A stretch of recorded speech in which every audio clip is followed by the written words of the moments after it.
전능하사 천지를 만드신 하나님 아버지를 내가 믿사오며 그 외아들 우리 주 예수 그리스도를 믿사오니 이는 성령으로 잉태하사 동정녀 마리아에게 나시고 본디오 빌라도에게 고난을 받으사 십자가에 못 박혀 죽으시고 장사한 지 사흘 만에 죽은 자 가운데서 다시 살아나시며 하늘에 오르사 전능하신 하나님 우편에 앉아 계시다가 저리로서 산자와 죽은 자를 심판하러 오시리라.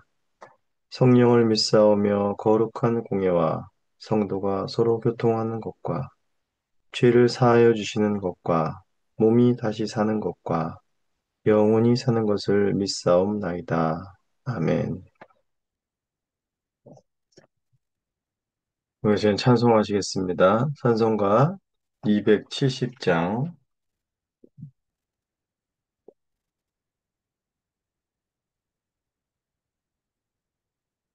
찬송가 270장 1절과 4절을 찬송하시겠습니다. 찬송가 270장 편찮는 주님의 사랑과 1절과 4절을 찬송하시겠습니다. 편찮는 주님의 사랑과 거룩한 보혈의 공로를 우리 다 찬양을 합시다. 주님을 만나볼 때까지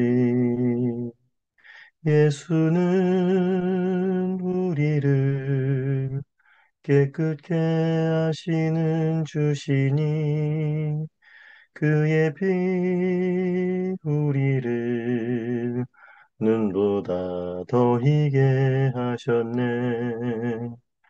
십자가 단단히 붙잡고 날마다 이기며 나가세. 머리에 면류관 쓰고서 주 앞에 찬양할 때까지 예수는 우리를 깨끗게 하시는 주시니 그의 피 우리를 눈보다 더 희게 하셨네.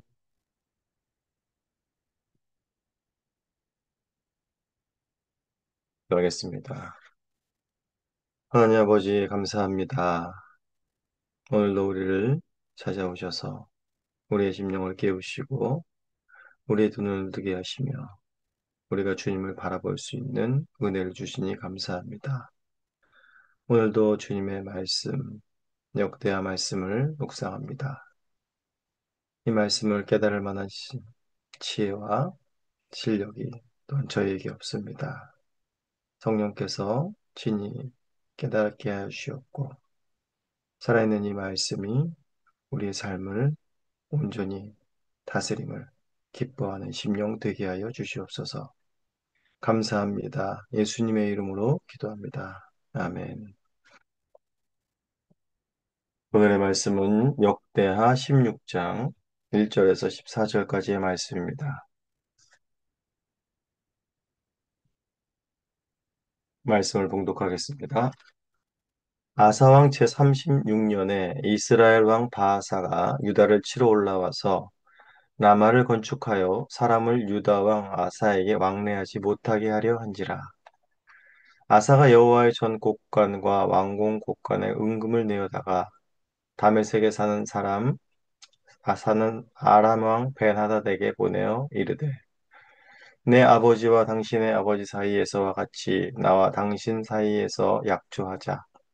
내가 당신에게 은금을 보내노니 와서 이스라엘 왕 바하사가 세운 약조를 깨뜨려 그가 나를 떠나게 하라 하매 벤하닷이 아사 왕의 말을 듣고 그의 군대 지휘관들을 보내어 이스라엘 성읍들을 치되 이용과 단과 아벨마임과 납달리의 모든 국고성을 쳤더니 바하사가 듣고 라마 건축하는 일을 포기하고 그 공사를 그친지라.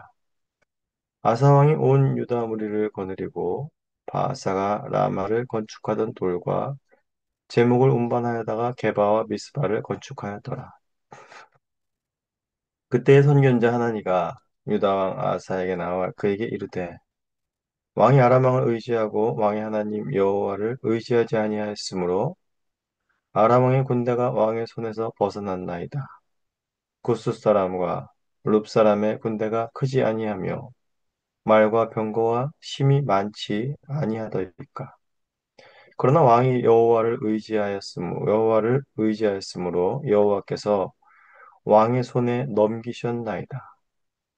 여호와의 눈은 온 땅을 두루 감찰하사 전심으로 자기에게 향하는 자들을 위하여 능력을 베푸시나니 이 일은 왕이 망령 때에 행하였은즉 이후부터는 왕에게 전쟁이 있으리이다 하매 아사가 노하여 선견자를 옥에 가두었으니 이는 그의 말에 크게 노하였으며 그때 아사가 또 백성 중에 몇 사람을 학대하였더라.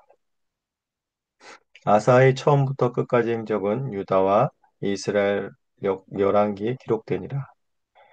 아사가 왕이 된 지 39년에 그의 발에 병들어 매우 위독했으나 병이 있을 때에 그가 여호와께 구하지 아니하고 의원들에게 구하였더라. 아사가 왕이 있은 지 41년 후에 죽어 그의 조상들과 함께 누움에 다윗성에 자기를 위하여 파두었던 묘실에 무리가 장사되어 그의 시체를 법대로 만든 각양 향 재료를 가득히 채운 상에 두고 또 그것을 위하여 많이 분향하였더라. 하나님의 말씀입니다. 하나님께 감사합니다. 네, 이제 아사 왕의 제 35년까지의 통치 기간에는 전쟁이 없고 태평한 기간이었습니다. 이제 그러한 기간이 끝나고 36년이 되는 때에 전쟁이 발발하게 됩니다. 1절부터 먼저 6절까지의 내용은 이제 북이스라엘의 침공에 대한 아사왕의 그 대비책, 계략과 거기에 대한 성공을 다루고 있습니다. 하지만 이런 아사의 계략과 그런 성공은 하나님 앞에 망령된 행위였음을 7절부터 10절까지 해서 이야기해주고 있습니다. 그 내용을 살펴보면 먼저 북이스라엘을 다스리던 바사 왕이 유다를 치러 올라와서 라마를 건축합니다. 이미 라마를 점령한 상태이고 이제 라마를 이제 전쟁의 그 주요 기점으로 삼았다라는 의미인 것입니다. 라마는 베냐민 지파에 속한 땅으로서 북이스라엘과 남유다를 잇는 중요한 장소였고 이곳을 점령하고 이제 교두보로 기지로 삼았다라는 것은 이제 북이스라엘이 이제 유다를 공격하기에 아주 유리한 고지를 차지했고 또 자신의 백성들이 유다로 유입되는 것을 막는 그런 중요한 길목을 차지했다라는 의미가 되는 것입니다. 라마는 이제 유다의 예루살렘에서부터 불과 거의 한 10km 정도 떨어진 거리밖에 되지 않기 때문에 유다 왕 아사는 마음이 급해질 수밖에 없고 그런 두려울 수밖에 없는 그런 급박한 상황에 처하게 된 것입니다. 이런 상황 속에서 그가 내린 결정은 북이스라엘 그 위치한 당시의 강대국인 아람이란 나라의 왕인 베나다에게 도움을 청하는 것이었습니다. 아사는 여호와의 전과 왕궁 곳간에 있는 은금을 바치며 베나다 왕에게 북이스라엘과 한 약조를 깨고 우리와 이제 약조해달라, 우리 편에 서달라 요청을 합니다.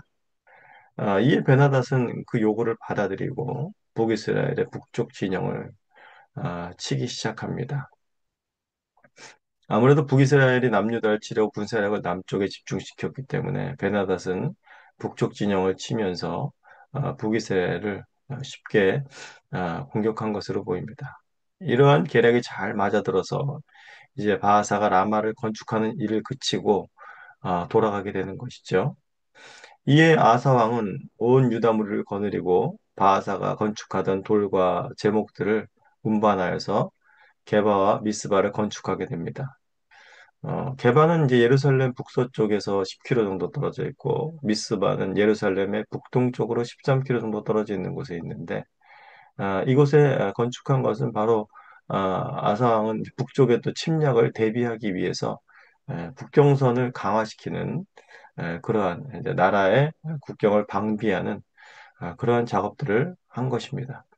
이렇게 6절까지 내용을 보았을 때 아사는 정책으로 보면 전쟁의 위기를 아주 잘 피해간 것처럼 보입니다. 하지만 아사 왕은 순간의 전쟁의 위기에서 벗어났지만 동시에 그는 하나님의 진노에 서게 되었다라는 것을 인식하지 못했습니다. 유다의 위기는 북이스라엘의 침공에 있지 않았습니다. 바로 아사 왕이 하나님을 찾지 아니하고 강대국을 찾았다라는 것에 그 위기가 있습니다. 7절에서부터 보시면 그 이유가 드러나지요. 선지자 하나니가 바로 이 점을 지적하고 있습니다. 여호와를 의지하지 않고 아람 왕을 어찌 의지하였는가? 전에 구스 사람과 룻 사람의 더 큰 군대가 왔을 때 여호와를 의지하여 승리한 그 사실을 잊었는가라고 하면서 아사 왕을 책망합니다. 사실상 전쟁이 나면 강대국을 의지하고 그 외교적인 전략을 사용하는 것이 무엇이 잘못된 일인가라고 우리는 상식적으로 생각할 수 있습니다. 우리나라도 전쟁의 위기 속에서 여러 강대국의 도움을 받아왔고 세상의 다른 나라들도 역시 그런 외교적인 전략으로 하는 것이 지혜로운 방법이며 나라를 살리는 방법인 것을 알고 있습니다. 이러한 처사가 왕으로서는 어쩌면 당연히 나라를 위해서 할 일이라고 아사는 생각했을지도 모르겠습니다. 그래야 여호와를 찾지 않았다고 책망하는 선견자를 옥에 가두었던 것이죠. 그리고 아사는 왕으로서 나라를 살리기 위해 할 일을 한 것처럼 보이죠. 하지만 남유다는 어떤 나라입니까? 남유다는 다윗 계열의 왕조이고 하나님의 약속이 머무는 나라입니다. 바로 하나님의 언약 안에 있는 나라인 것이죠. 그 언약을 벗어나 다른 나라와 언약을 맺어 살 길을 구한다는 것은 유다 왕으로서 가장 큰 직무유기를 하게 된 것입니다. 아사는 이를 잘 알았습니다. 15장 12절에서 13절에서와 같이 아사는 마음을 다하고 목숨을 다하여 조상들의 하나님 여호와를 찾기로 언약하였고 이스라엘 하나님 여호와를 찾지 아니하는 자는 누구를 막론하고 죽이는 것이 마땅하다라고 선포한 자였습니다. 이제 그가 한 말이 그대로 그 자신에게 이루어질 것입니다. 그가 하나님을 전심으로 찾고 백성들로 하여금 하나님을 찾게 했을 때는 전쟁이 없고 태평하였으나 이제 하나님을 찾지 않을 때 다시 그에게 전쟁이 임할 것이고 아사는 비참한 결말에 서게 될 것임을 직감하게 됩니다. 이제 11절부터 14절까지에는 아사의 비참한 결말을 보여주고 있습니다. 아사는 왕이 된 지 39년에 발에 병이 들었으나 여호와를 구하지 아니하고 의원들에게 구하였습니다. 결국 2년 동안의 병상에 있다가 그는 41년에 그의 생애를 마감한 것이죠. 아사 왕의 비참함은 말년에 병이 들어 죽었다라는 것이 아니라 죽을 병이 들어서까지 그 마음이 하나님을 찾지 않는 완악함 속에 있었다라는 것에 있습니다. 이 말을 듣고 우리가 위기에 처했을 때에 나라가 위기에 처했을 때 강대국의 도움을 받아서는 안 된다. 정치적인 외교적인 전략을 써서는 안 된다. 혹은 병이 들었을 때도 의원을 찾으면 안 된다. 병원 가면 안 된다.